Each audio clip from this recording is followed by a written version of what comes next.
Hello বন্ধুরা, কেমন আছো তোমরা সবাই? আশা করছি ভালো আছো। তো দেখো, আজকে আমরা কি শিখব যে 12 কেজিতে কত গ্রাম হয়, ঠিক আছে? এটা কিন্তু আজকে আমরা শিখব, ঠিক আছে? আচ্ছা, এটা শেখার আগে তোমাদের একটা জিনিস মনে রাখতে হবে যে 1 কেজি সমান 1 কেজি সমান কত হয়? 1000 গ্রাম কিন্তু হয়, ঠিক আছে?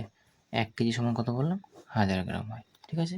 তাহলে তোমাদের জানতে চেয়েছে যে 12 কেজি সমান কত, তাই না? এবার ভাবো 1 কেজির সমানই যদি 1000 গ্রাম হয়, তাহলে 12 কেজি সমান কী হবে? তাহলে 12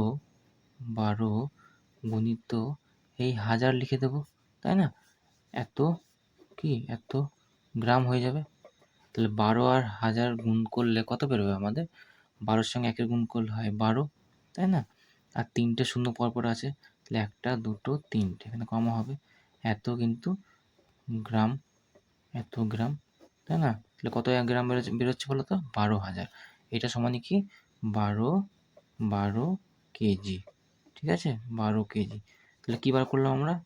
কী বেরোলো? যে 12 কেজি সমান হচ্ছে 12,000 গ্রাম, কারণ 1 কেজি মানে হচ্ছে 1000 গ্রাম। এটা কিন্তু তোমাদের মনে রাখতে হবে। তো 12,000 গ্রাম, বাস এইটা হচ্ছে আমাদের অ্যান্সার হয়ে গেল। 12 কেজি সমান 12,000 গ্রাম। তো চলো, কেমন লাগলো ভিডিওটা? ভালো লাগলে অবশ্যই লাইক, শেয়ার, সাবস্ক্রাইব করে দিও। Thank you.